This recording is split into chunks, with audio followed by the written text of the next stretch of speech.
जय बोलिए महावीर भगवान की। जय बोलिए अनंतानंत सिद्ध परमेष्ठी भगवानों की। जय बोलिए आचार्य भगवंत श्री उमा स्वामी जी महाराज की। जय बोलिए शिव के प्रथमाचार्य श्री चारद चक्रवर्ती शांति सागर जी महाराज की। जय बोलिए आचार्य भगवान गुरुदेव श्री विमल सागर जी महाराज की। जय बोलिए आचार्य भगवान श्री श्वेत पिचाचार्य विद्यानंद जी महाराज की। सभी को जय जिनेन्द्र, जय दो जड़ंदो। हम सभी लोग तत्वार्थ सूत्र की कक्षाएं कर रहे हैं। 123 कक्षाएं अब तक आपकी संपन्न हो चुकी हैं। कल तक आज आपकी 124वें नंबर की कक्षा यहाँ पर लगने जा रही है। अष्टम अध्याय का वर्णन चल रहा है। कितने कर्म होते हैं, वह कितने समय तक आत्मा के साथ जुड़कर रह सकते हैं, उनकी जघन स्थिति क्या है और उत्कृष्ट स्थिति क्या है, इसके बारे में कल हमने एक चार्ट बनाया था। 2 सूत्र हमने इसमें देख लिए थे। पहले सूत्र में ज्ञानावर्णी से लेकर वेदनीय कर्मों की उत्कृष्ट स्थिति थी और दूसरे सूत्र में अंतराय कर्म की उसमें स्थिति थी। ज्ञानावर्णी से लेकर वेदनीय तथा अंतराय, और दूसरे सूत्र में मोहनीय कर्म की स्थिति हमने देखी थी। आगे के सूत्रों में इसी चार्ट को आगे आज की कक्षा में हम समझेंगे कि कौन कौन से कर्मों की कितनी उत्कृष्ट स्थिति होती है और कितनी जघन स्थिति होती है। चलिए आगे की कक्षा प्रारंभ करने से पहले प्रतिदिन की भांति हम सभी लोग मिलकर मंगलाचरण करेंगे और उसके बाद अब तक हमने जो 15 सूत्र यहाँ पर कर लिए हैं उनका मिलकर के वाचन करेंगे। सभी लोग हाथ जोड़ लीजिए और एक साथ मिलकर के दोहराएंगे। मोक्ष मार्गस्य नेतारम भेतारम कर्म भूभृतां ज्ञातारम विश्वतत्त्वानां वंदे तद्गुण लब्धये, वंदे तद्गुण लब्धये, वंदे तद्गुण लब्धये। जय बोलिए आचार्य भगवान श्री उमा स्वामी जी महाराज की जय हो। अब सभी लोग अपनी नोटबुक निकाल लीजिए, एक एक करके सूत्र देखेंगे। 15 सूत्र तक साथ साथ मिलकर के बोलेंगे जरूर। मिथ्या दर्शना विरति प्रमाद कषाय योगा बंध हेतवः स कषायत्वा जजीवः कर्मणो योग्यान पुद्गला नादत्ते स बंधः प्रकृति स्थित्यनुभव प्रदेशास्तद्विधयः आद्यो ज्ञान दर्शनावरण वेदनीय मोहनीयायु नाम गोत्रांतराया पंचनवद्वष्टाविंशति चतुर्द्विचत्वारिंशद् द्विपंचभेदा यथाक्रमम् मति श्रुतावधि मनः पर्यय केवलानां चक्षुर्वधि केवलानां निद्रा निद्रा निद्रा प्रचला प्रचला प्रचला स्त्यान ग्रध्यश्च सदस द्वेध्ये दर्शन चारित्र मोहनीया कषाय कषाय वेदनीयाख्यास त्रिद्विनवषोडश भेदा सम्यक्त मिथ्यात तदुभयान्य कषाय कषाय हास्यरतिरति शोक भय जुगुप्सा स्त्री पुण्य पुंसक वेदा अनंतानुबंधि प्रत्याख्यान प्रत्याख्यान संजुलन विकल्पाश्चैकशः क्रोधमान माया लोभा नारक तैर्यग योन मानुष देवानी गति जाति शरीरांगोपांग निर्माण बंधन संघात संस्थान सहनन स्पर्श रस गंध वर्णानुपूर्व्या गुरु लघुपगात परघाता तपोद्योतोच्छ्वास विहायो गतयः प्रत्येक शरीर त्रस सुभग सुस्वर शुभ सूक्ष्म पर्याप्ति स्थिरादे यश कीर्ति क्षेत्राणि तीर्थंकरत्वं च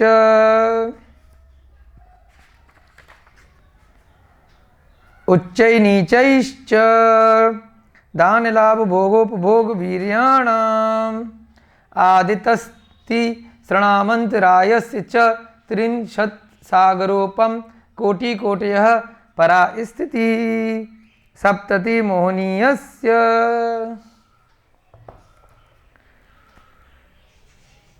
चलिए, यहाँ पर हमने इस प्रकार से 15 सूत्र देखे। अब जल्दी से कल की कक्षा में जो हमने देखा उसका हम रिवीजन करेंगे। यहाँ हमने एक चार्ट बनाया था कर्मों की स्थिति के ऊपर। 4 प्रकार से कर्मों के प्रारंभ में आपको भेद बताए थे। पहला था प्रकृति बंध और दूसरा स्थिति बंध, उसके बाद था आपका अनुभव बंध, है ना, और फिर उसके बाद प्रदेश बंध। प्रकृति बंध 8 प्रकार के कर्मों के जैसे नाम है वैसी उनकी प्रकृति है। स्थिति बंध यानी कि वह सभी कर्म कितने समय तक उनकी स्थिति रहती है, यानी कि कितने समय तक वो कर्म आत्मा के साथ आकर के बंधे रह सकते हैं। कम से कम कितने समय तक और अधिक से अधिक कितने समय तक। जैसे आयु कर्म होता है तो भाई इतनी कम से कम आयु किसी को मिलेगी या अधिकतम इतनी, तो जघन्य बोला जाता है कम से कम, उत्कृष्ट माने अधिकतम। तीसरा है अनुभव बंध कि वो जो कर्म है वो कैसा फल देंगे। और चौथा बोलते हैं प्रदेश बंध यानी कि जो कर्म आए हैं वो कितनी संख्या में आत्मा के साथ आकर के बने। तो पहला प्रकृति बंध हमने पूरा कंप्लीट अच्छे से कर लिया। 8 प्रकार के कर्मों के अंदर कितने भेद हो सकते हैं सब हमने बहुत अच्छे से देख लिए। उसके बाद अब दूसरा जो बंध है यानी स्थिति बंध, उसकी चर्चा कल से प्रारंभ की थी कि इन 8 कर्मों की स्थिति क्या है, कितने समय तक वो कर्मों आत्मा के साथ आकर के बंध सकते हैं। तो ज्ञानावर्णी कर्म हमने देखा था 30 कोड़ा कोड़ी सागर का है। जगन स्थिति अंतर्मुहूर्त, अंतर्मुहूर्त आपको पहले ही बताया कि 48 मिनट के अंदर, एक मुहूर्त कहीं पे लिखा है मतलब एग्जैक्ट 48 मिनट, अंतर्मुहूर्त लिखा है यानी कि उसके अंदर उसकी जगन स्थिति है। यानी कि कोई कर्म, ज्ञानावर्णी नाम का कर्म आपने अपनी आत्मा से बांध लिया, ज्ञान के ऊपर आवरण चढ़ गया, कब तक चढ़ा रहेगा, कम से कम एक अंतर्मुहूर्त तक। कब तक चढ़ा रह सकता है वह कर्म, यानी कि ज्ञान कब तक नहीं मिल सकता है, 30 कोड़ा कोड़ी सागर तक मिथ्या दर्शन में व्यक्ति रह सकता है अधिकतम। आपने कभी भी ऐसा कोई कार्य किया, जो कारण बताए थे आयु के आश्रव के भी पिछले अध्याय में, कि जिससे ज्ञानावर्णी कर्म का आश्रव और इस अध्याय में बंध आपको बताया, तो उसके कारण से इतने समय तक वह कर्म हट सकता है अगर आप चाहें तो, है ना, या उसकी स्वतः ऐसी उसकी स्थिति आ जाए, अधिकतम इतने समय तक। दूसरा दर्शनावर्णी भी बिल्कुल वैसा ही है, ज्ञानावर्णी दर्शनावर्णी एक साथ चलते हैं। ये भी 30 कोड़ा कोड़ी सागर है और ये भी जगन स्थिति अंतर्मुहूर्त है। इसके बाद वेदनीय कर्म, जो वेदना वाला कर्म है वो भी 30 कोड़ा कोड़ी सागर तक है, परंतु जगन स्थिति इसकी 12 मुहूर्त की बताई है। यानी कि एक मुहूर्त में 48 मिनट, उसको गुणा 12 कर लीजिए तो जितने भी आपके मिनट आए उस हिसाब से उसके बाद मतलब कम से कम इतने स्थिति तो उसकी रहेगी ही रहेगी। इतने समय बाद उसका फल आना प्रारंभ होगा, उसकी निर्जरा होगी, उदय आएगा, और अधिकतम इतने समय में उसका उदय आ सकता है जो आपने वेदनीय कर्म बांधा है। ठीक है। अब ये कोड़ा कोड़ी आपको पहले भी कई बार बताया है, शास्त्र में इसको कोटि कोटि शब्द का प्रयोग किया गया है। यहाँ पर कोटि कोटय से कोड़ा कोड़ी, 1 करोड़ गुणा 1 करोड़, है ना। और सागर आपको बताया जा चुका है, गड्ढा करते हैं, एक वर्ष बाद एक बाल निकालते हैं और उसमें भी 30 लगा लिया, यानी कि 1 कल्पकाल से भी बहुत ज़्यादा समय, 1.5 कल्पकाल एक तरह से 30 कोड़ा कोड़ी का होता है। उसके बाद मोहनीय कर्म को सबसे ज़्यादा खतरनाक बताया है कि एक बार आपने किसी भी पर वस्तु से मोह कर लिया तो अधिकतम कब तक पीछा नहीं छोड़ता, 70 कोड़ा कोड़ी सागर तक, जने कितने आपके असंख्यात जन्म निकल सकते हैं किसी जीव से या पर वस्तु से आपको अगर मोह हो गया है। तो जिस दिन ये मोहनीय कर्म छूटेगा उस दिन आपके गुणस्थान ऊपर बढ़ने प्रारंभ हो जाएंगे। ये भी कम से कम कितने समय में हम हटा सकते हैं, 1 अंतर्मुहूर्त में यानी कि एक मुहूर्त के अंदर अंदर ये मोहनीय कर्म आपका समाप्त हो सकता है। आपको कोई चीज़ अच्छी लगी, आपको मोह हुआ, थोड़ी देर बाद ही आपको उससे मोह खत्म हो गया। जबकि यहाँ पर क्या है कि कभी इतना प्रगाढ़ मोह हो गया कि बहुत लंबे समय तक आपके उस पर जीव से, पर वस्तु से मोह लगा रहा।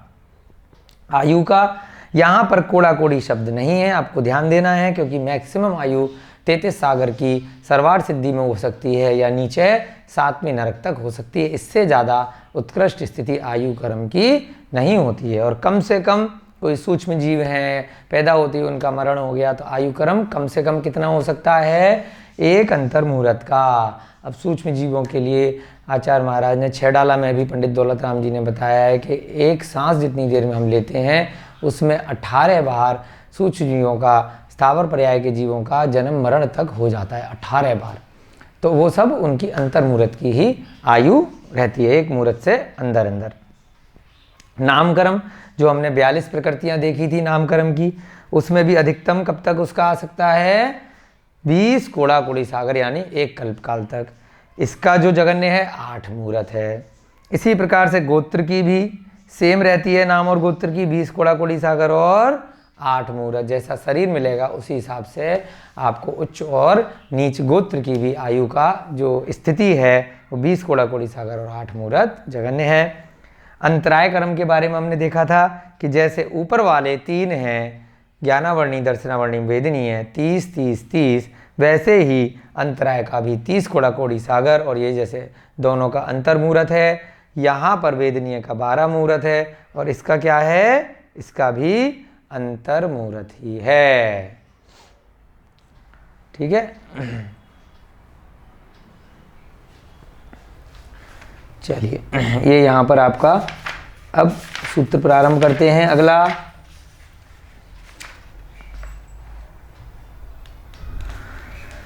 अभी हमने जो कल सूत्र देखे हैं उसमें जगन स्थिति अभी नहीं पढ़ी है, अब आज पढ़ाएंगे। अभी हमने क्या देखी थी? खाली ये उत्कृष्ट स्थिति 30 30 30 और ये 30 और ये 70। तो 2 सूत्र, इनको रिवीजन करेंगे। 14वां सूत्र निकाल लीजिए।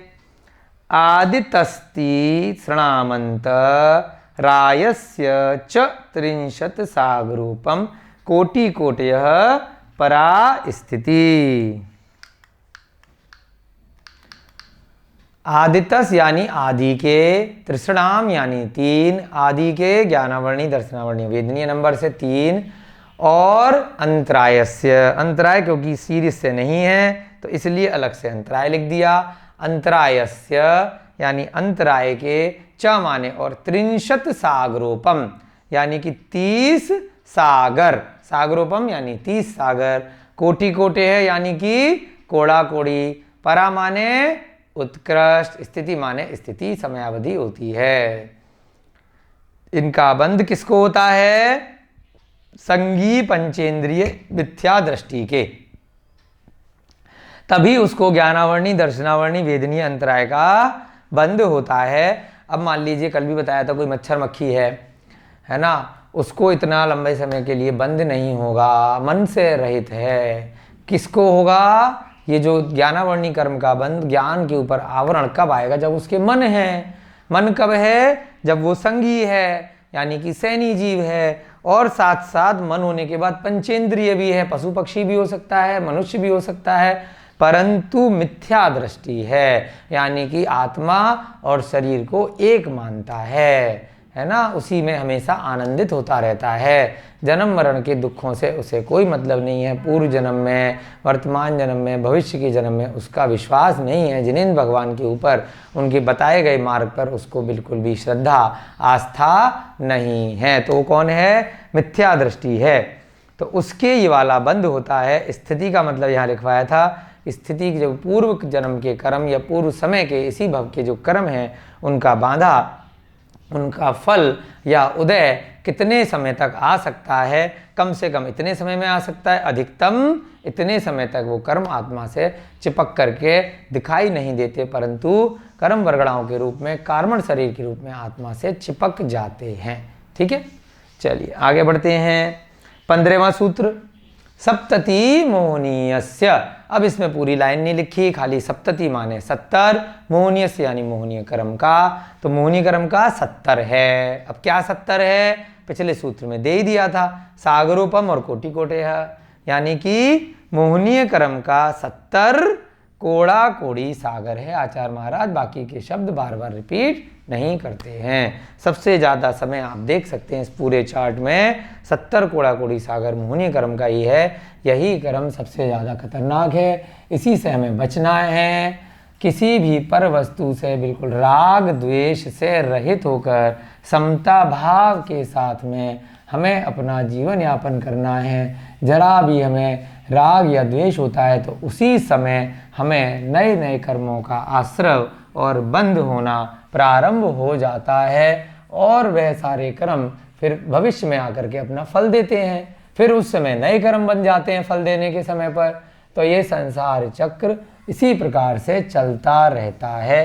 अनादिकाल से जीव इसी प्रकार से इन कर्मों के वशीभूत, इनकी इन्हीं स्थितियों के कारण से 84 लाख जो योनियां बताई हैं उनमें परिभ्रमण कर रहा है। अगर उस पर रोक लगानी है तो इनकी हमें निर्जरा करनी होगी, तप के द्वारा, व्रतों के द्वारा।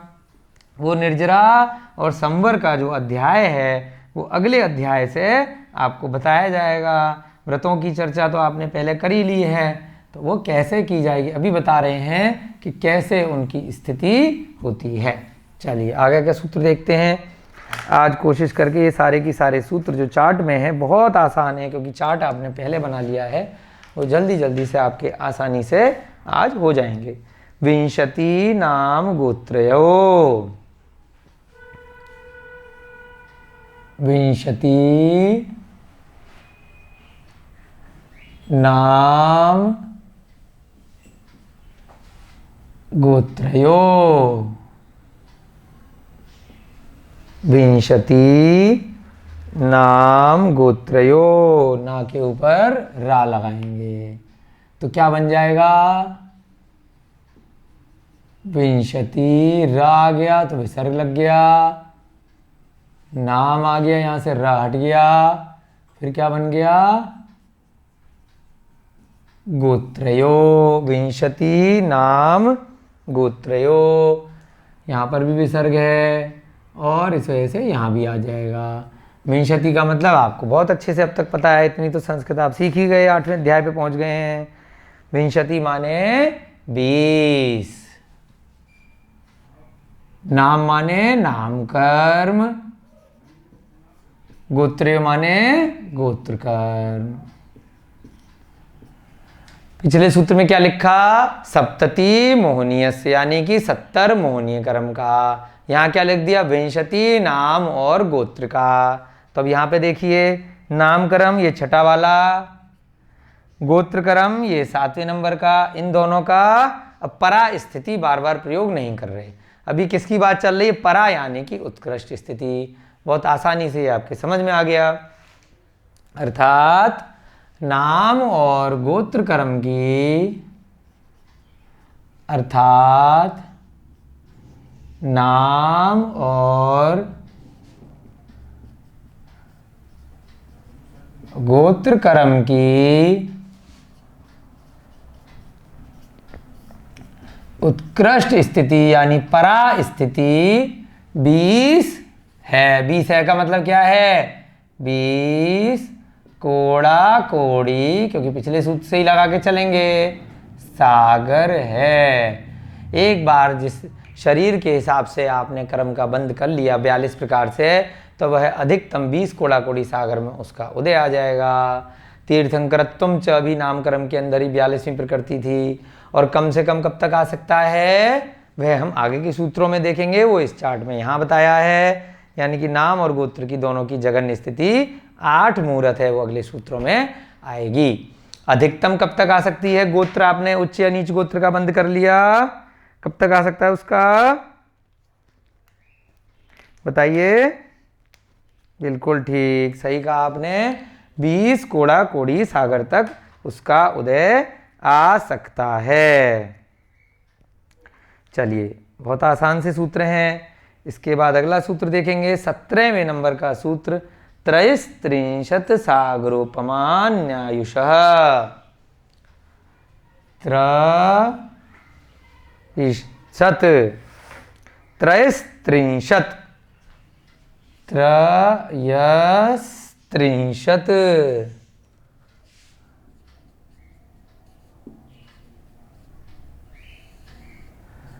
त्रयस्त्रिंशत् 33, ये पहले भी आपने शब्द देखे हैं। सागरोपमान्य आयुषः, सागरोपमा त्रयस्त्रिंशत् सागरोपमा न्यायुषः, न्यायुषः। त्रयस्त्रिंशत् यानी कि 33, सागरोपम यानी कि सागरोपम, अन्य आयुषः,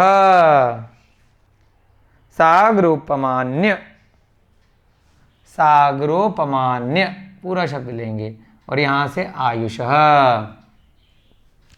सागरोपम भी बोल देते हैं सागर को, सागरोपमान्य भी बोल देते हैं कि सागर तक है।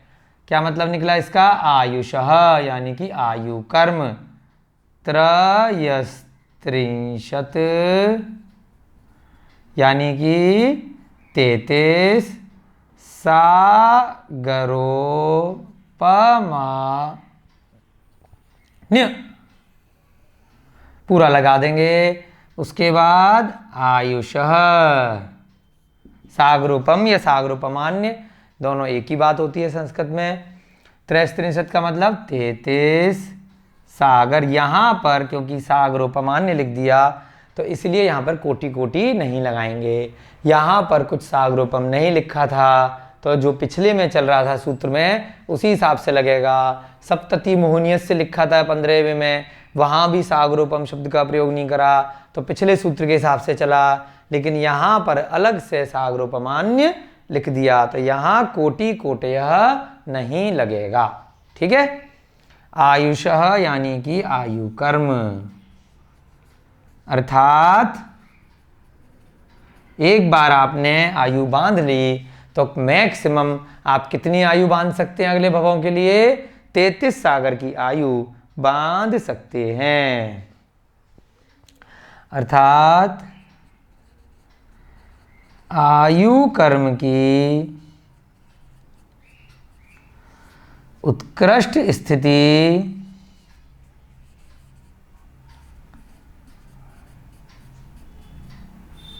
33 सागर है। ठीक है, हो गया 17वां सूप आपका। यहां तक आ गया समझ में? ये भी टिक लगा लेते हैं। कौन से रह गए इसमें? ये हो गया, ये हो गया, ये हो गया, ये हो गया। अरे ये तो सारे हो गए, वाह कमाल हो गया। 2 मिनट में आपने सारे की सारे 8 की 8 कर्मों की उत्कृष्ट स्थिति देख ली। बहुत विद्वान हो गए आप लोग, बहुत अच्छी बात है। चलिए अब आचार्य महाराज आगे के सूत्र में जघन्य स्थिति बताएंगे। मिटा दें इसको। परा माने उत्कृष्ट स्थिति और इसका उल्टा क्या हो जाएगा? अपरा। अपरा माने जघन्य स्थिति। जब परा लिखा है तो उत्कृष्ट और अपरा लिखा है तो जघन्य। परा और ये वाली अपरा। अब हम कौन सी स्थिति देखने वाले हैं अगले सूत्रों में? अपरा। अपरा माने कम से कम, मिनिमम, और ये मैक्सिमम। चलिए यहां से मिटाते हैं हम। अब कोई भी कर्म आपने बांधा तो कम से कम कितने समय में उसका उदय आ सकता है। कल आपको बहुत अच्छे से उदाहरण दिया था कि आपने किसी को गाली दी, अब शब्द बोले, उसने तुरंत पलट के आपको थप्पड़ मार दिया तो तुरंत जवाब आ गया। तो वो क्या हो गया? वेदनीय कर्म में फटाफट से आ गया। आपके अंतराय आपने किसी को किया, तुरंत आ गया अंतर मुहूर्त के अंदर, 48 मिनट के अंदर। अब कोई व्यक्ति था जो मन में लेके बैठ गया कि समय आने पर बदला लूंगा, जब 2-4 लोगों की भीड़ इकट्ठी करूंगा। अब वो कभी भी आ सकता है। कब तक आ सकता है? उत्कृष्ट स्थिति के हिसाब से। और जघन्य का मतलब वो तुरंत भी बदला ले सकता है। ये भी आपको बताया था कि अगर वह व्यक्ति बदला लेने में सक्षम नहीं है, उसने आपको माफ़ कर दिया कि कोई बात नहीं, इसने मुझे बुरा कहा कि मेरी गलती थी, उसने माफ़ कर दिया, परंतु क्योंकि आपने बुरा किया था तो आपके कर्मों ने आपको माफ़ नहीं किया, भले ही उस व्यक्ति ने आपको माफ़ कर दिया। तो क्या होगा, कोई अन्य व्यक्ति आकर के या भविष्य में अपने आप प्रकृति ऐसा स्टेज बनाएगी कि आपको उसका फल मिलेगा ही मिलेगा अगर आपने किसी के साथ गलत किया है।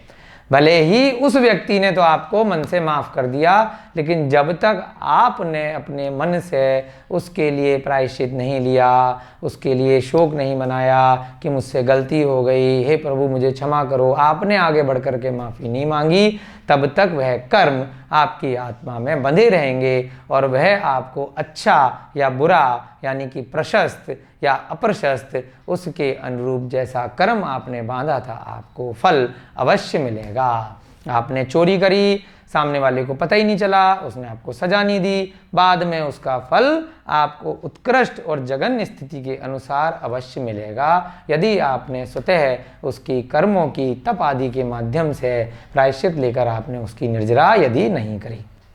तो बहुत ही बढ़िया चीज़ है। तो अब उत्कृष्ट स्थिति के बाद जघन्य स्थिति का मतलब आपको समझ में आ गया कि तुरंत उसका फल आ गया, कम से कम कितने समय में उस कर्म का आपको फल मिल सकता है। चलिए देखते हैं यहाँ पर क्या कह रहे हैं आचार्य महाराज 18वें सूत्र में। अपरा, अपरा माने जघन्य, द्वादश मुहूर्ता वेदिनीयस्य, द्वादश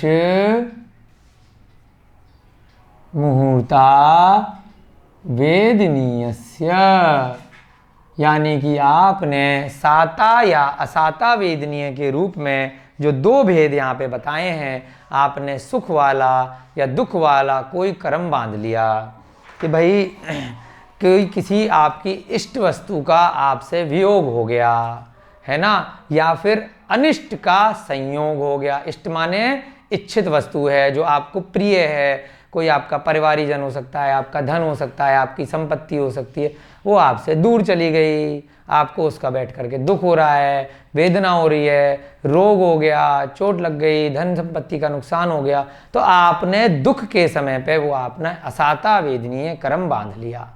अब वो कर्म कब तक चिपक के रहेगा आपके अंदर? जैसे ही आपने शोक मनाया, किसी की मृत्यु हो गई, रो रहे हैं बैठ के, वेदना कर रहे हैं, तो जैसे ही आपने कर्म बांध लिया, कम से कम 12 मुहूर्त तक तो वो रहेगा ही रहेगा, यानी कि 5-6 घंटे तक आपको परेशान करेगा। उसके बाद उसका उदय आना शुरू होगा। जो वेदना आपने असाता वेदनीय की करी, कम से कम इतने समय बाद ही उसका उदय आएगा। और अधिकतम कब तक आ सकता है वेदनीय का? 30 कोड़ा कोड़ी सागर तक। आपने अगर ऐसा कोई वेदना कर ली या ऐसा कोई साता वेदनीय कर लिया तो मिनिमम कितने समय तक रहेगा? 12 मुहूर्त तक, और अधिकतम 23 कोड़ा कोड़ी सागर तक ये पीछा नहीं छोड़ेगा। ठीक है। अपरा माने जघन्य स्थिति, कम से कम। तो इसीलिए हमें कभी भी असाता वेदनीय कर्म का बंद नहीं करना है। कभी भी कोई दुख की घड़ी आए तो समता भाव के साथ में उसको हमें सहन करना है। तो असाता भी तुरंत साता में परिवर्तित हो जाता है। दुख के समय पर अगर हम दुख मनाते हैं तो असाता में और असाता बढ़ता चला जाता है, और आपकी जो समस्या है उसका समाधान होने की बजाय और वो बढ़ती चली जाती है। द्वादश माने 12 है ना। उसके बाद मुहूर्ता यानी कि मुहूर्त।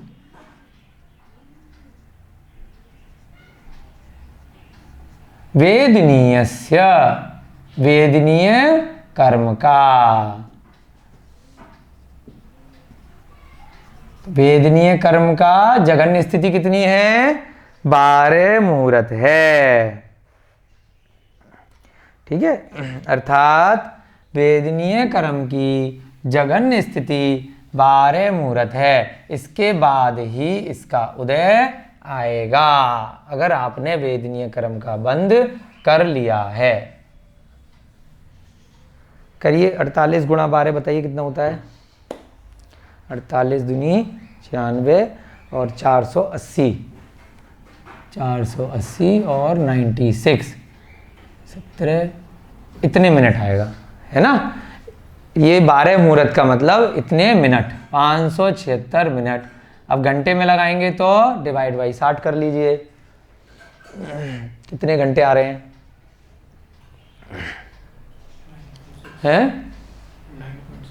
9.6, लगभग 9.5 घंटे। इतने घंटे बाद इसका उदय आना प्रारंभ होता है वेदनीय कर्म का। ठीक है, अर्थात वेदनीय कर्म की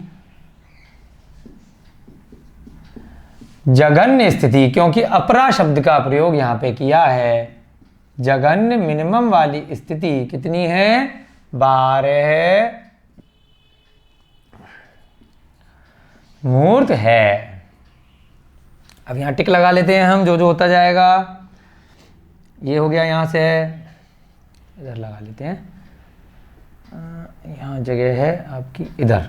ठीक है, उसके बाद अगला सूत्र देखते हैं, नाम गोत्र योरष्टौ, 19वें नंबर का। ये मिटा दें, छोटे छोटे से सूत्र हैं, उनको समझाने के लिए इसीलिए पहले चार्ट बना लिया, और बहुत आसानी से चार्ट के माध्यम से आपको ये पूरे के पूरे सारे सूत्र याद हो जाएंगे।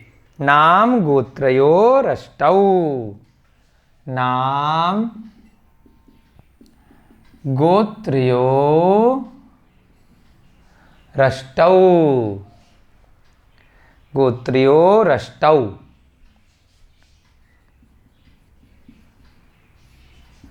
अब इसमें भी क्या है? नाम और गोत्रयो अष्टौ। र लग गया तो विसर्ग बन जाएगा, तो क्या बन गया? अष्ट। अब देखिए यहां पर नाम और गोत्र की उत्कृष्ट भी एक जैसी थी 20-20 कोड़ा कोड़ी सागर, और जगन्य भी एक जैसी है दोनों की। अष्टौ माने 8-8 मुहूर्त, क्योंकि पिछले में मुहूर्ता शब्द प्रयोग कर लिया। आचार्य महाराज बहुत सिस्टम से चलते हैं, रिपीट नहीं करते। अष्टौ यानी कि अब 8 मुहूर्त। नाम गोत्रयो, अब अपरा शब्द भी प्रयोग नहीं किया दोबारा, क्योंकि अपरा चल रहा है। अब एक बार अपरा लिख दिया तो अब शब्द बचाएंगे, तो क्या बना? नाम गोत्रयो, क्योंकि र लग गया तो क्या बन जाएगा? विसर्ग बन जाएगा। उसके बाद अष्टौ, अष्टौ माने 8, नाम कर्म और दूसरा गोत्र कर्म, अष्टौ माने 8। अब 8 क्या? 8 सागर नहीं है यहाँ पे, ये ध्यान देना है। क्या है? पिछले सूत्र से लेंगे 8 मुहूर्ता। पिछले वाले में खाली त्रिशंसत लिख दिया, सागरोपम लिख दिया, उससे पहले सप्तती लिख दिया मोहनिया से, यानी कि 70 कोड़ा कोड़ी सागर लगाया, क्योंकि सीरीज से चल रहे हैं। यहां पर अब 8 सागर नहीं है, क्या है? 8 मुहूर्त, क्योंकि पिछले सूत्र में मुहूर्त शब्द का प्रयोग यहां पे किया है। अर्थात नाम और गोत्र कर्म की जघन्य स्थिति यानी कि अपरा स्थिति कितनी है? 8 मुहूर्त की है।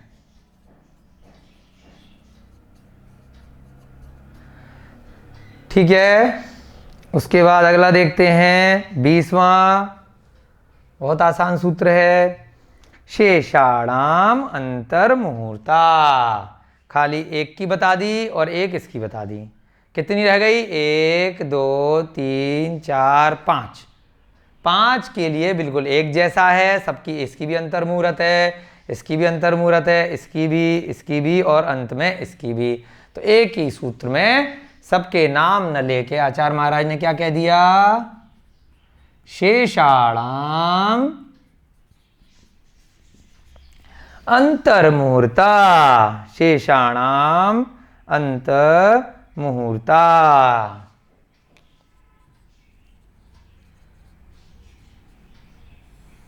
ये लीजिए, एक ही सूत्र में सारे की सारे आ गए।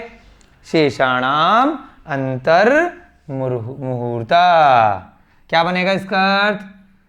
शेषाणाम हलंत लग जाएगा, क्योंकि अ लेंगे यहां से। शेषाणाम फिर अंतर मुहूर्ता। दूसरा अंतर मुहूर्ता, यानी कि शेष की अंतर मुहूर्त है ना। शेषाणाम माने शेष सभी की, जो बाकी बच गए, शेष सभी की अंतर मुहूर्त है, यानी अर्थात शेष सभी कर्मों की, अब उनके नाम हम लिख लेंगे, ज्ञानावर्णी, दर्शनावर्णी, मोहिनी है, आयु और अंतराय, इनकी अंतर मुहूर्त की स्थिति जगन्य वाली होती है। ऊपर लिख लें ये, चलिए यहां से मिटा देते हैं, इसका अर्थात ऊपर लिख लेंगे।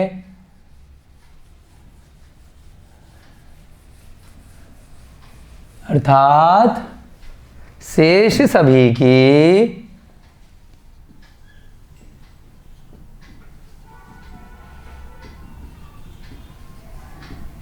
अब शेष सभी में क्या है, ब्रैकेट में लिख लीजिए, ज्ञानावर्णी जो रह गए, दूसरा दर्शनावर्णी, फिर कौन सा है, मोहनीय, फिर कौन सा है, आयु, और फिर अंतराय और अंतराय। शेष सभी की जगन्य आयु कितनी है, अंतर मुहूर्ता, अंतर मुहूर्त होती है। आगे समझ में आपके, ये सूत्र यहाँ पे समाप्त हो गया। अब यहाँ पे टिक लगा लीजिए, कोई बचा क्या, ये हो गया, ये हो गया, ये हो गया, और अंत में ये भी हो गया। तो इस प्रकार से ये चार्ट आपको बहुत अच्छे से अब समझ में आ चुका होगा। कौन कौन सा हो गया अब हमारा, प्रकृति बंध हो गया, आठों कर्मों की क्या प्रकृति हैं, उनके क्या भेद हैं वो हमने सीख लिए।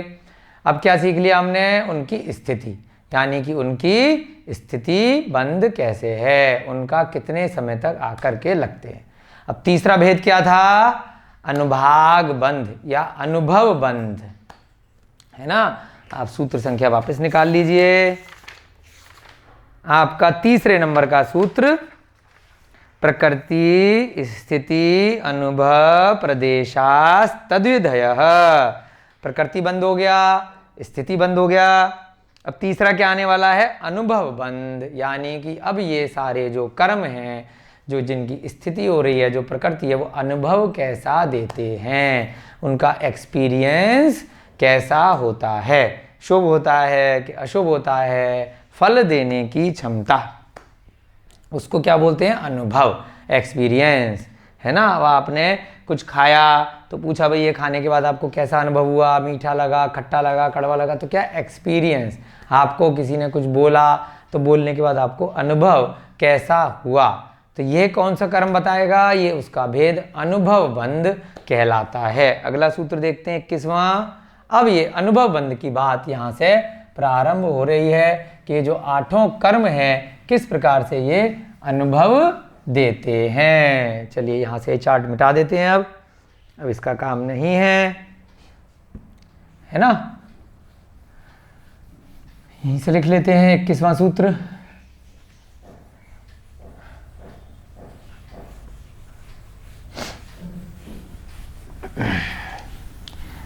विपाको अनुभव। विपाक शब्द का प्रयोग पहले भी कई बार किया है। विपाक का मतलब होता है उसका फल देना, यानी कि उसका उदय में आना, उसी का पर्यायवाची शब्द है विपाक।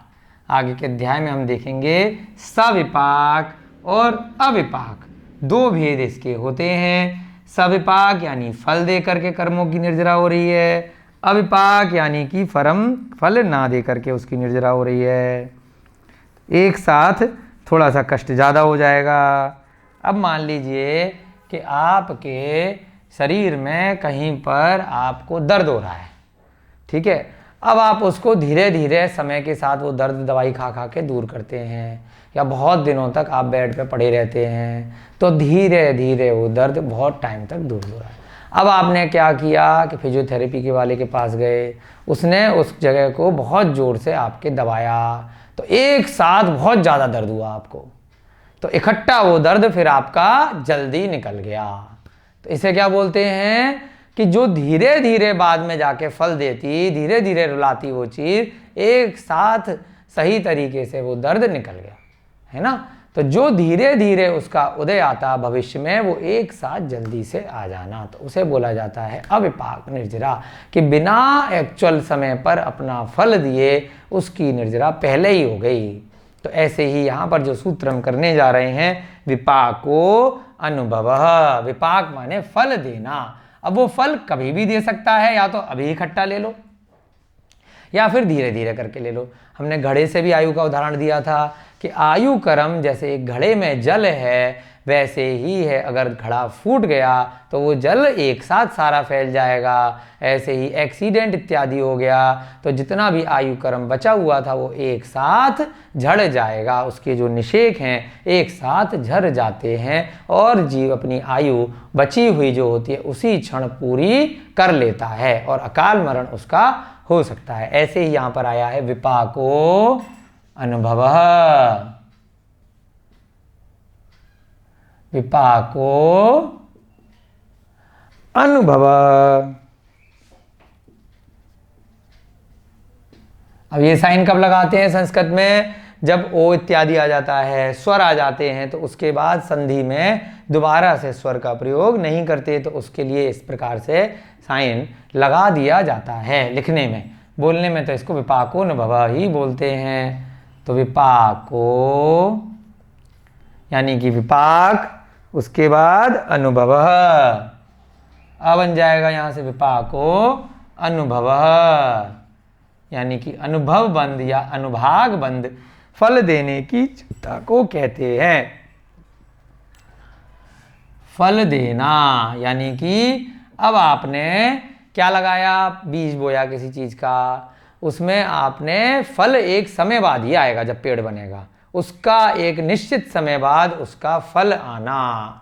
अगर जल्दी फल आ जाए, मान लीजिए आप ऐसी टेक्निक लगाएं, उसमें बहुत ज़्यादा यूरिया डालें, उसका आपने ब्रीड चेंज कर दिया बीज का, है ना, आपने उसमें संधि कर दी, है ना, कई बार होता है ना, एक पेड़ से दूसरे पेड़ को जोड़ दिया, बहुत सारी चीज़ें कर दी, तो उसमें आर्टिफिशियली कृत्रिम तरीके से आपने छेड़खानी कर दी, तो फल तो जल्दी दे देगा, लेकिन जो फल स्वतः आता है वो बात उसमें नहीं आती है, तो उसमें क्या होगा, जल्दी विपाक आ गया, है ना। तो ऐसे ही जो फल देते हैं, जब आपने कर्म बांधे थे उसके बाद फल जब आएगा तब उसका अनुभव होता है। अभी हमने ज्ञानावर्णी कर्म का बंद किया, वेदनीय का किया, अंतराय का किया, अभी कुछ भी पता नहीं चलेगा। पता कब चलेगा? जब उसका उदय आएगा, 10 साल बाद, 20 साल बाद, 50 साल बाद, अगले जन्म में, तब लगेगा कि हमने किसी का बुरा किया था या अच्छा किया था, तो उसका उदय आएगा। तो उसको क्या बोलते हैं? अनुभाग बंद या अनुभव बंद, है ना। फल देने की क्षमता को अनुभाग बंद कहते हैं। जो हमें कर्म का फल देता है वह विपाक अथवा अनुभाग बंद कहलाता है। अर्थात फल देने की क्षमता अनुभव या अनुभाग बंद कहलाती है। अन्य शब्दों में जो कर्म का फल होता है वह अनुभाग बंद कहलाता है। अब इसमें हम नोट में लिखेंगे, जो कर्म हमने पहले बांधे, जब उनका फल देने का समय आएगा तभी वे हमारे अनुभव में आएंगे, उससे पहले हमें कोई पता नहीं चलेगा। हमने किसी के साथ बुरा किया, हमने असत्य बोला, झूठ बोला, हिंसा करी, उस समय तो हम बहुत खुश हो रहे हैं, बहुत आनंदित हो रहे हैं, परंतु जब उसका फल आएगा तब हम कहेंगे कि हमने तो बहुत बुरा किया था, हे भगवान अब हम वो वाला कार्य फिर से नहीं करेंगे। चोरी करी तब बहुत मज़ा आया, 10 दिन बाद पकड़े गए, जेल में डाल दिया, तब बैठ के माफ़ी मांग रहे हैं। तो जब वह फल आएगा उस चीज़ का, तब वह अनुभव में आएगा, उससे पहले लगेगा कि कुछ हुआ ही नहीं था, कुछ गलत या अच्छा काम किया ही नहीं था। जो कर्म हमने पूर्व में बांधे थे, जब वह उदय में आते हैं या फल देते हैं, वही हमारे अनुभव में आते हैं। जो कर्म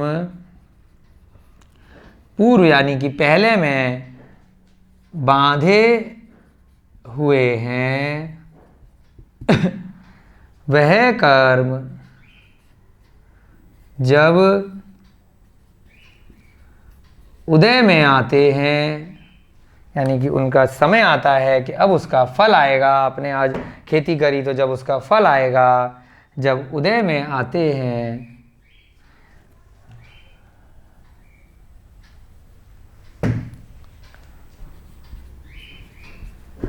अर्थात फल देते हैं, उसका फ्रूट मिलता है, तभी उनका अनुभव होता है, उससे पहले उसका अनुभव नहीं होता।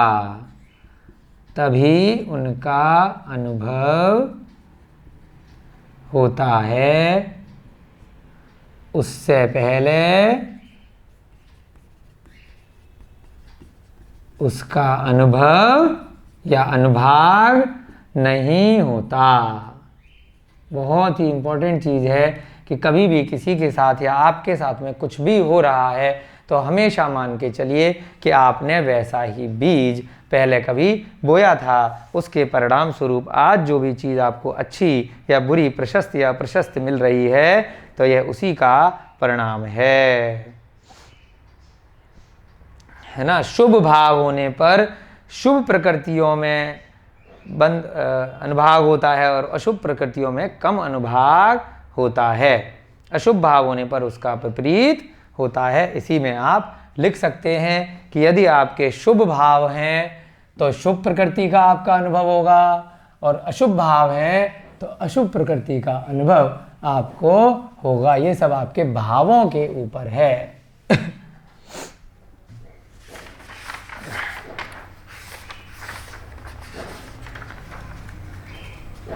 है ना। पहले भी आपको तीसरे सूत्र में लिखवाया था कि प्रशस्त या अप्रशस्त, शुभ या अशुभ के पर्यायवाची हैं, है ना। शुभ भाव होने पर नोट में ही लिख सकते हैं आप, शुभ भाव होने पर उसका क्या होगा, शुभ प्रकृति यानी कि प्रशस्त अनुभव होता है, और इसके विपरीत भाव होने पर अप्रशस्त अनुभव होता है।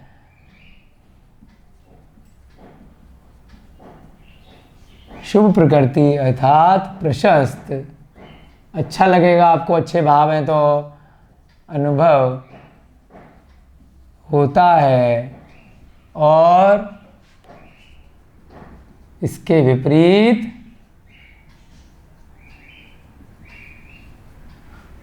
अशुभ भाव हैं। यदि अशुभ भाव होने पर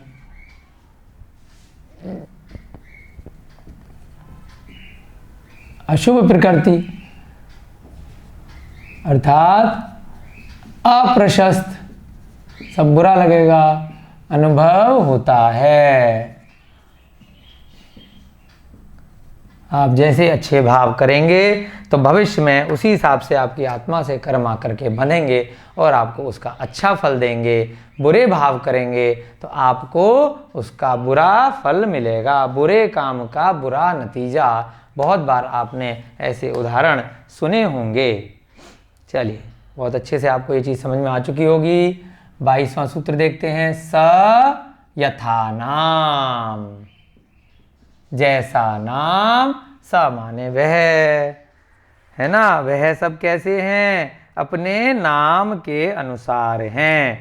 स यथा नाम, अब उनका अनुभव कैसा है? स माने वह, यथा नाम जैसा उनका नाम है। तो जो आठों कर्म हमने देखे, जैसी उनके नाम है वैसा उनका अनुभव है। ज्ञानावर्णीय है, उसका बंद किया तो ज्ञान को आवरण करेगा, ज्ञान को रोकेगा। दर्शनावर्णीय है तो दर्शन को रोकेगा। वेदनीय है तो वेदना देगा। नाम कर्म है तो शरीर का जैसे उसकी रचना होगी, है ना। गोत्र है तो जैसा नाम वैसा उसका अनुभव होता है ना। अर्थात स माने वह, यथा नाम तथा आचरण, जैसा नाम है वैसा उसका आचरण है। यथा नाम जैसा कर्म का नाम है, उसके नाम के अनुरूप है। यथा नाम जैसा कर्म का नाम है।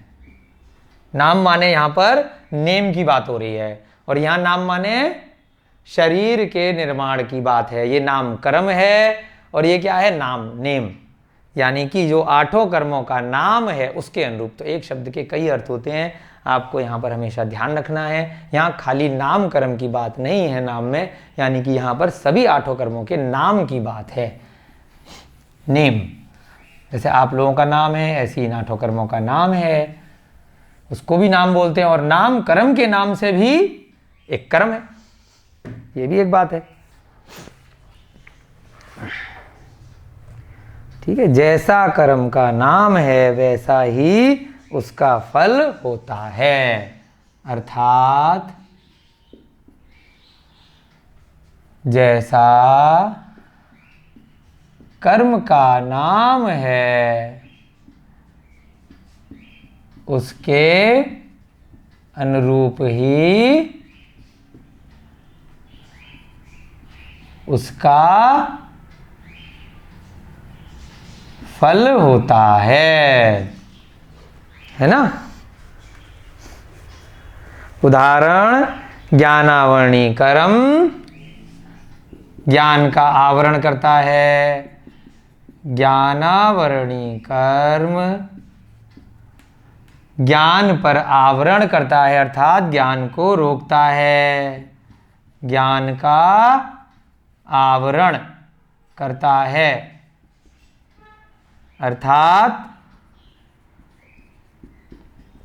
ज्ञान को रोकता है। अब ये कौन से ज्ञान की बात हो रही है? सम्यक ज्ञान की बात हो रही है। मिथ्या ज्ञान का आवरण चढ़ा हुआ है। इसी प्रकार दर्शनावरणी कर्म दर्शन को रोकता है।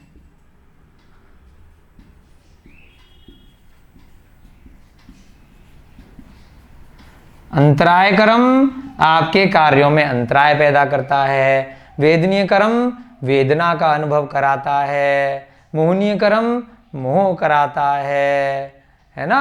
नाम कर्म शरीर की रचना करता है। गोत्र कर्म आपको गोत्र दिलवाता है, उच्च या नीच गोत्र। चलिए, अब यहाँ पर आपकी कक्षा का वैसे तो समय हो रहा है। अगला सूत्र जो सविपाक और अविपाक निर्जरा के बारे में बता रहे थे उसी के ऊपर है। ततश्च निर्जरा, ये सूत्र कल की कक्षा में करते हैं। आज की कक्षा का आपका समय हो रहा है। बहुत अच्छे से आप लोग तत्वार सूत्र की क्लासेस कर रहे हैं। कल की कक्षा में प्रयास करेंगे कि आपका ये अध्याय संभवतः कल या परसों 2 कक्षाओं में समाप्त हो जाए, या हो सकता है कल ही कंप्लीट हो जाए। जय बोलिए महावीर भगवान की जय। बोलिए आचार्य भगवान श्री उमा स्वामी जी महाराज की जय। बोलिए चारित्र चक्रवर्ती शांति सागर जी महाराज की जय। बोलिए आचार्य भगवान गुरुदेव श्री विमल सागर जी महाराज की जय। बोलिए आचार्य भगवान गुरुदेव श्री विद्यानंद जी महाराज की। सभी को पुनः जय जिनेन्द्र, जय दो जड़ंदो।